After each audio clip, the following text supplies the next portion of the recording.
Hello. ಹಾ, ನಮಸ್ಕಾರ. ಚೆನ್ನಾಗಿದ್ದೀರಾ? ಹಾ, ಏನ್ ಮಾಡ್ತಾ ಇದ್ದೀರಿ? ಏನು, ನಾನು ಡ್ರೈವ್ ಮಾಡ್ತಾ ಇದ್ದೆ, ಸ್ವಲ್ಪ ಕಾರ್ನಲ್ಲಿ ಕೆಲಸಕ್ಕೆ ಹೊಂಟಿದ್ದೆ. ಹಾ, ಮತ್ತೇನೆ ವಿಶೇಷ? ಏನಿಲ್ವಾ? ಮಕ್ಕಳು ಚೆನ್ನಾಗಿದ್ದಾರಾ? ಅವ್ನಿಗೆ ಚೆಕ್ ಕೊಡ್ಲಿಕ್ಕೆ ಹೇಳಿ ಸರ್, ತುಂಬಾ ದಿನ ಆಯ್ತು. ಹಾ ಹಾ ಹಾ ಹಾ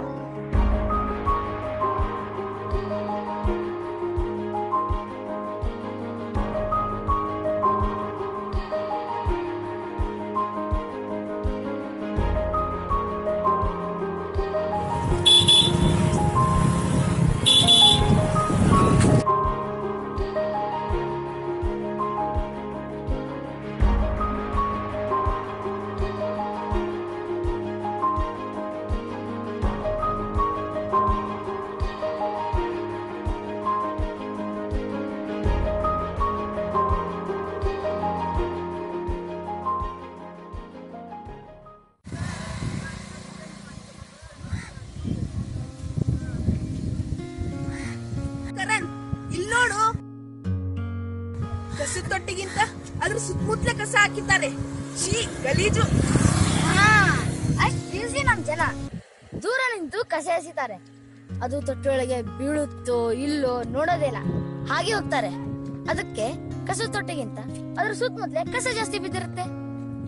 ಅದೇ ನಮ್ ಸರ್ ಪಾಠ ಮಾಡುವಾಗ ಸ್ವಚ್ಛತೆ ವಿಷಯ ಬಂದಾಗ ಹೇಳಿದ್ರು, ನೆನಪಿದೆ? ನೆನಪಿದೆ. ಇಲ್ಲಿ ಯಾರು ಕಸವನ್ನು ಚೆಲ್ಲಬಾರದು ಅಂತ ಬರೆದಿದ್ರೆ ಅಲ್ಲೇ ಕಸ ಹಾಕ್ತಾರೆ. ಇಲ್ಲಿ ಯಾರು ಮೂತ್ರ ವಿಸರ್ಜನೆ ಮಾಡಬಾರದು ಅಂತ ಬರೆದಿದ್ರೆ ಅಲ್ಲೇ ಮೂತ್ರ ವಿಸರ್ಜನೆ ಮಾಡ್ತಾರೆ. ಅಷ್ಟೇ ಅಲ್ಲ ಕರಣ್, ಕಂಡಲ್ಲಿ ಉಗಿತಾರೆ. ಅಲ್ಲ ಕರಣ್, ಈ ವಿದ್ಯಾವಂತರಿರೋ ಈ ನಗರಗಳಲ್ಲೇ ಹೀಗಾದ್ರೆ ಸ್ವಚ್ಛ ಭಾರತದ ಕನಸು ನನಸಾಗೋದು ಯಾವಾಗ? ಅಲ್ಲೋಡು, ಅಂಕಲ್ ಕಾರ್ ಡ್ರೈವ್ ಮಾಡ್ತಾ ಮೊಬೈಲ್ ಯೂಸ್ ಮಾಡ್ತಿದ್ರು. ಏನಾದ್ರು ಹೆಚ್ಚು ಕಡಿಮೆ ಆದ್ರೆ ರೂಲ್ಸ್ ಇದೆ ಅಲ್ವಾ, ಮೊಬೈಲ್ ಯೂಸ್ ಮಾಡ್ತಾ ಕಾರ್ ಡ್ರೈವ್ ಮಾಡಬಹುದು ಅಂತ. ರೂಲ್ಸ್ ಇರೋದೇ ಬ್ರೇಕ್ ಮಾಡೋಕೆ ಅಂತಾರೆ ನಮ್ ಜನ.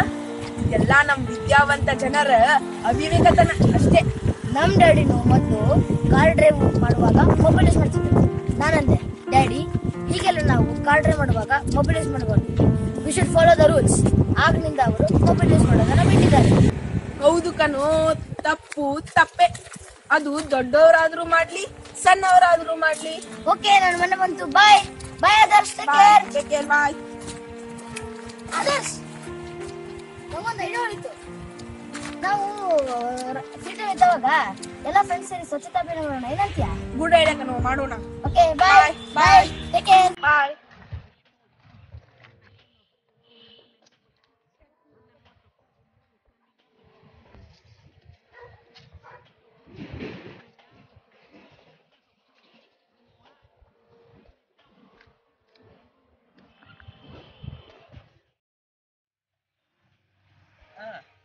ಬನ್ನಿ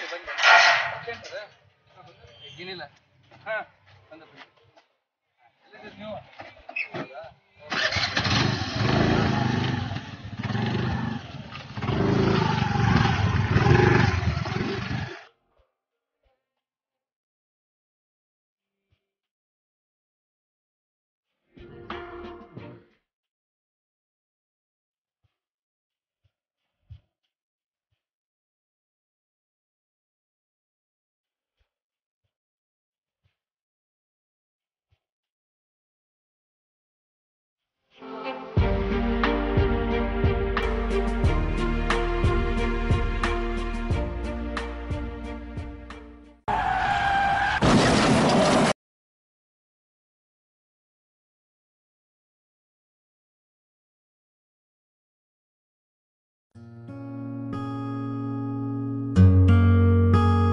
ಅರ್ಜೆಂಟಾಗಿ ಹೋಗ್ತಾ ಇದ್ದೆ, ಫೋನ್ ಬಂತು. ಫೋನಾಗ ಮಾತಾಡ್ಕೊಂತ ಹೋದಾರ್ತಂತ ಫೋನ್ ತಗೊಂಡೆ, ಬ್ಯಾಲೆನ್ಸ್ ತಪ್ಪಿ ಬಿದ್ಬಿಟ್ಟೆ. ಸಾರಿ ಕಣೋ, ಸಾರಿ. ನಿಂಗೇನು ಪೆಟ್ಟಾಗ್ಲಿಲ್ಲ ತಾನೆ? ಪುಣ್ಯ ಅಂಕಲ್ ನಿಮ್ದು.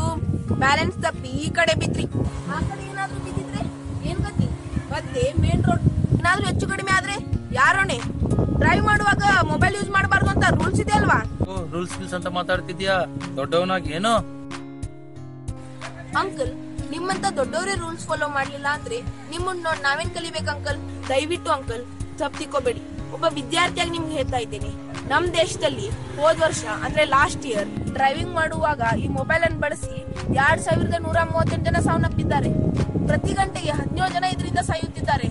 ದಯವಿಟ್ಟು ಅಂಕಲ್ ಅದಕ್ಕೆ ಪ್ಲೀಸ್ ಈ ಡ್ರೈವಿಂಗ್ ಮಾಡೋ ಮುಂದೆ ಮೊಬೈಲ್ ಅನ್ನು ಬಳಸಬೇಡಿ ಅಂಕಲ್. ಥ್ಯಾಂಕ್ಸ್ ಕಣೋ, ಇವತ್ತು ನಿನ್ನಿಂದ ನನ್ನ ತಪ್ಪಿನ ಅರಿವಾಯಿತು. ಇನ್ಮೇಲೆ ಯಾವತ್ತೂ ನಾ ಈ ಮೊಬೈಲ್ ಯೂಸ್ ಮಾಡಲ್ಲ ಗಾಡಿ ನಡೆಸೋತ್ತೆ. ಫ್ಯಾಮಿಲಿ ಮೇಲೆ ಪ್ರಾಮಿಸ್, ಇನ್ಮೇಲೆ ಯಾವತ್ತೂ ನಾನು ಯೂಸ್ ಮಾಡಲ್ಲ. ನೀವು ಕೂಡ ನಿರ್ಧರಿಸಿ, ಮೊಬೈಲ್ ಅನ್ನು ಸರಿಯಾಗಿ ಉಪಯೋಗಿಸಿ. ಅದಕ್ಕಾಗಿ ನಿಮ್ಮ ಪ್ರಾಣವನ್ನು ಕೊಡಬೇಡಿ. ಅಪಘಾತ ರಹಿತ ಚಾಲನೆಯಲ್ಲಿದೆ ನಮ್ಮೆಲ್ಲರ ಸುರಕ್ಷತೆ.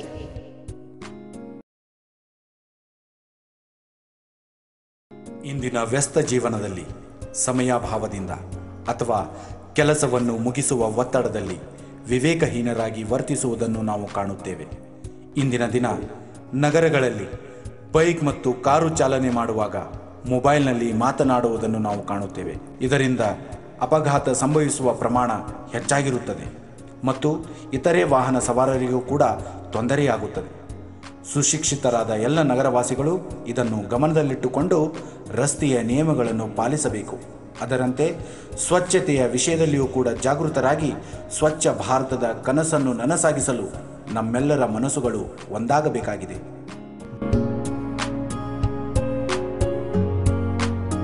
ಬನ್ನಿ ಸ್ವಚ್ಛ ಮತ್ತು ಸ್ವಸ್ಥ ನಗರ ನಿರ್ಮಿಸೋಣ.